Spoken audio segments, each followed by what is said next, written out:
Hello, once again, my American friends. It's me. Saturday afternoon here in sunny Nova Scotia. A little chilly. I wish that would stop focusing on its own. I'll have to turn that off. Excuse me.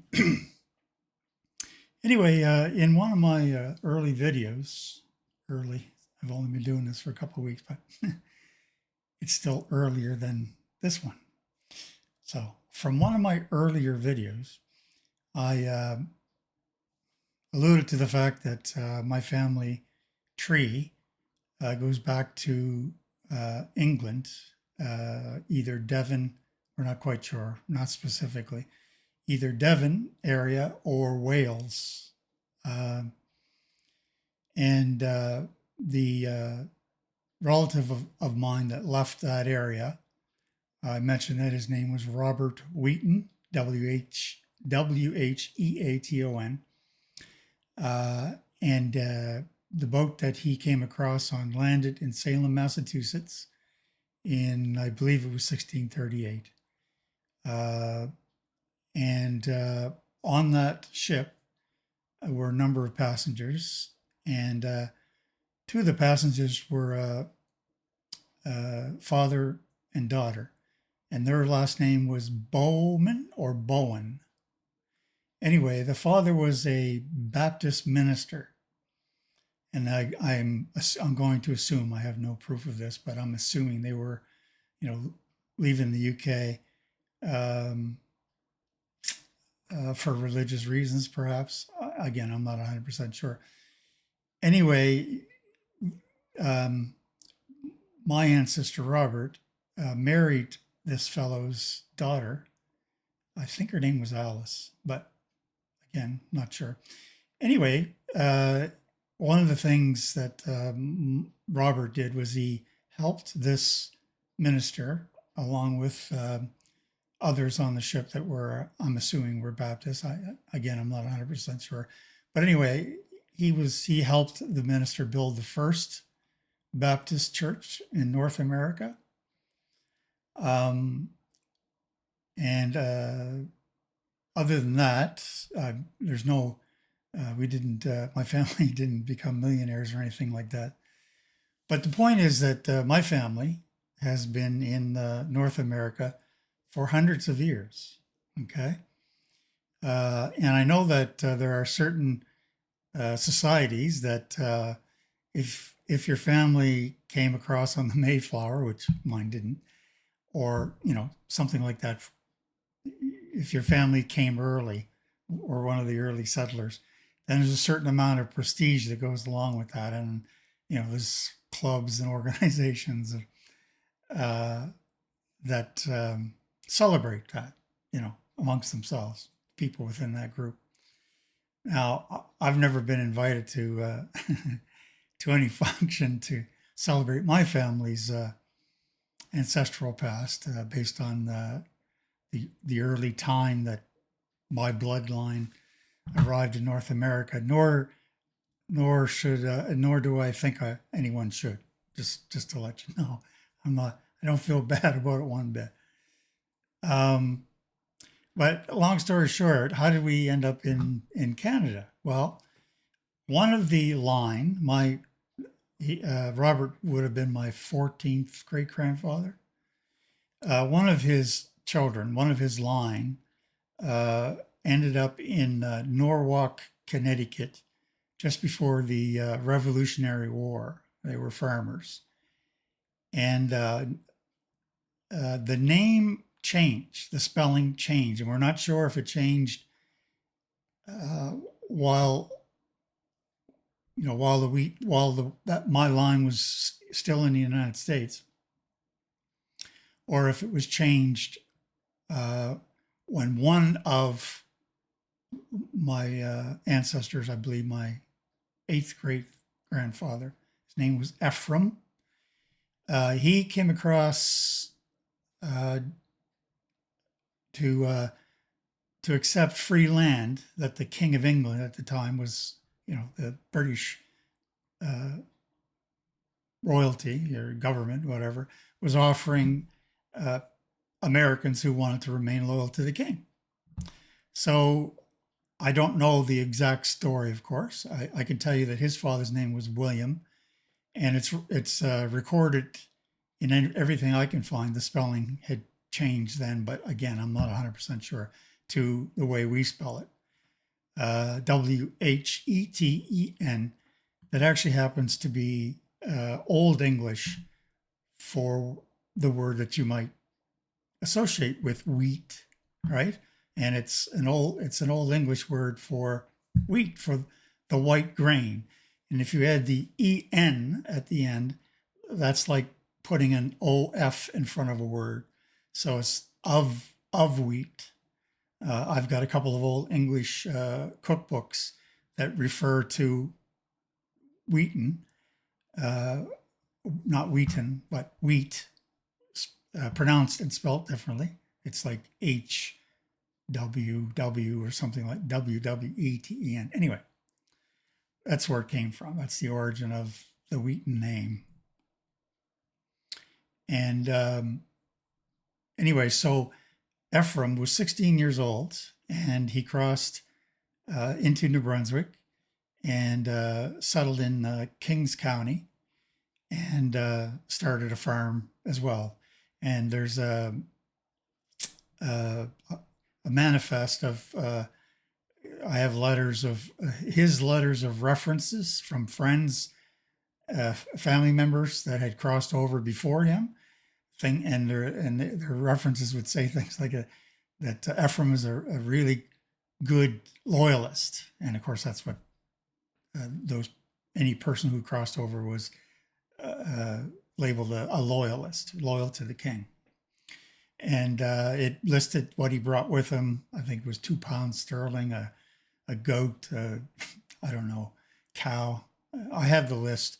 I just don't have it with me right this minute. But if I have to produce it to prove myself to be honest, and I'm not lying, I do have a 265-page document that one of my cousins, professor of theology at a local university here, Mount St. Vincent, he and his wife, when they retired, both PhDs, they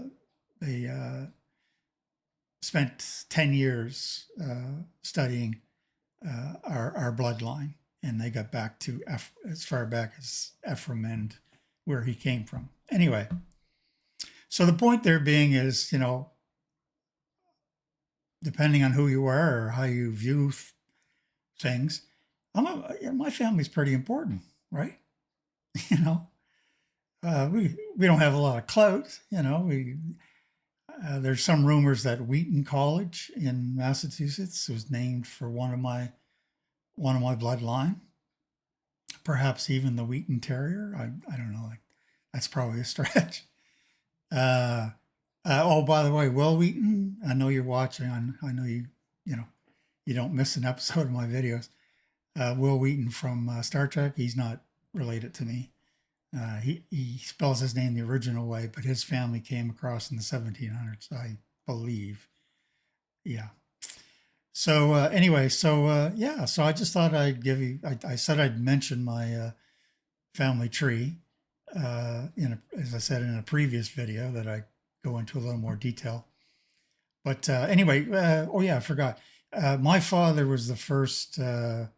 His brothers actually, he had. His father was married twice.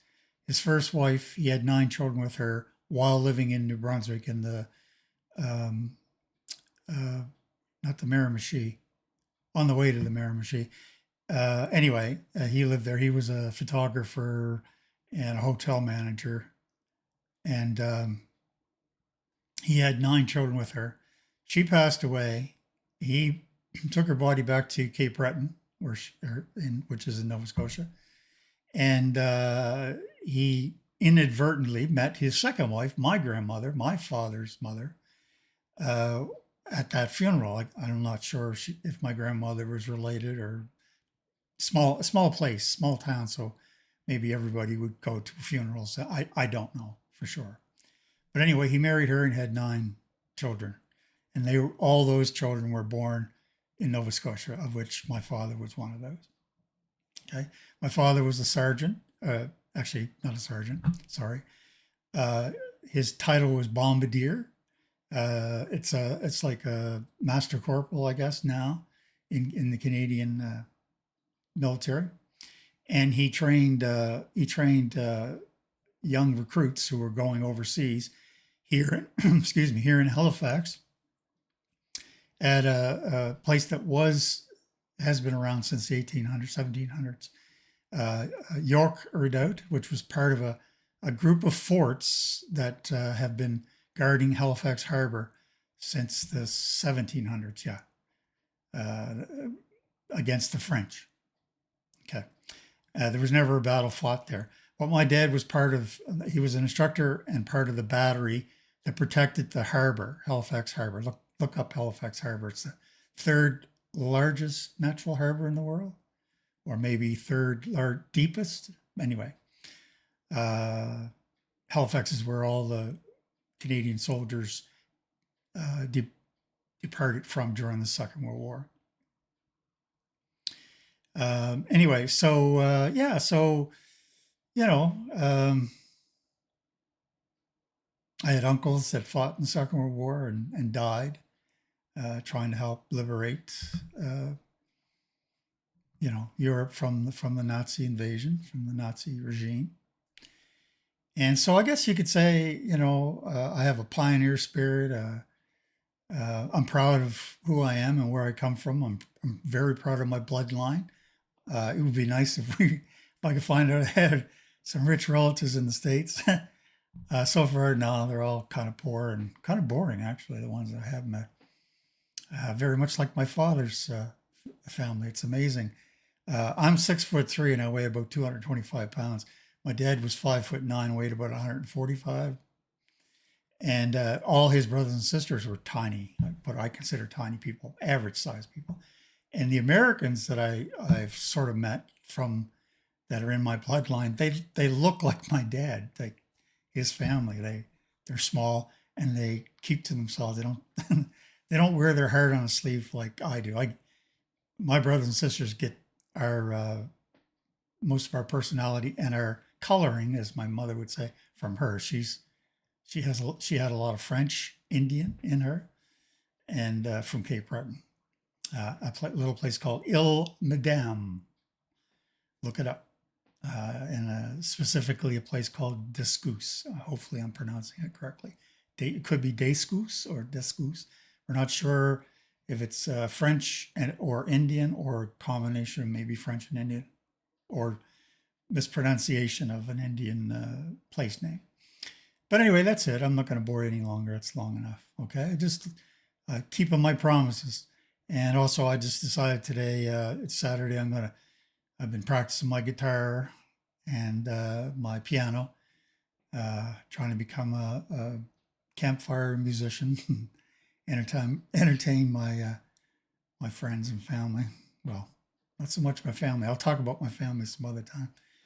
But the point being is I wanted you to know a little bit about me, and I made a promise that I would talk about it and let you know that if I wanted to, I could be as snobby as Trump or or well, snobbier than him. As far as I know, my family's been around North America, and again, there's a lot of very important people in different in high places that place a lot of place a lot of importance on when your ship, when your family came across. Well, mine's been here in North America, based on Robert Wheaton, 30 years old, either from Wales, or we know for sure that he trained in Wales as a tanner, someone who tans hides. Okay. And he had 20 kids, 3 wives, 2 of them were sisters. The previous 2, before his last wife, they passed from different diseases or whatever, which was normal. Poor women. I'm so glad I'm not a woman. I feel so bad for American women right now, not having. Oh my God, Hitler, man. It's Nazi Germany. People don't. You got it. You're gonna have to start shaking your heads a little bit. You're gonna have to admit you made a mistake. I'm telling you. Don't don't hang on to your pride. It's not gonna help you in the end. He's they're coming for you. They're taking everything away from you. I don't understand how you can't see it. It's all around you. Open your eyes. Anyway, tangent again. Anyway, yeah, he died. Robert died. He was in his 90s. He lived. He had moved. The last place that he lived was Long Island. So I have relatives in Long Island, other places in New England. Uh, God knows where. I even had one of the relatives fought in the Civil War. One that I guess you Americans would say he was a patriot versus my line that were traitors. So that's to each his own. Anyway, that's it. Saturday, sunny here in Nova Scotia. I hope everything is going good for you in your part of the world, and I hope things get better if they're not going well. Take care now.